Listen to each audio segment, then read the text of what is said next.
મિત્રો, કોઈ પણ તમે કાર્ય કરો અને બીડું ઝડપો ને એટલે જવાબદારી તમારા માથે આવી જાય.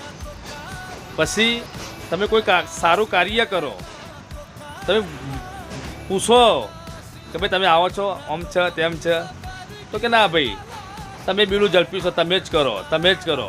આવું માણસો બોલતા હોય છે. પછી આપણે જે કાર્ય કરીએ, જે કંઈ વસ્તુ લાવીએ, જે કંઈ કાર્ય કરીએ, એમાં માણસો પાછળથી શું કહેશે?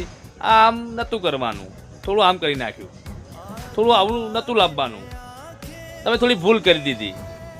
એટલે આવા માણસો બહુ ખતરનાક હોય છે.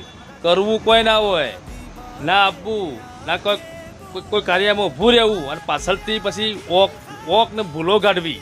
એટલે જે સારું કાર્ય કરતો હોય ને એના પર ભૂલો કાઢવાની અને એને નીચું દેખાડવાનું કામ કરવું હોય ને, તે હવે અમુક માણસો એવા ઘણા બધા માણસો જીવનમાં દુનિયામાં હોય છે મિત્રો. સમજાય તેને અભિનંદન. જય માતાજી.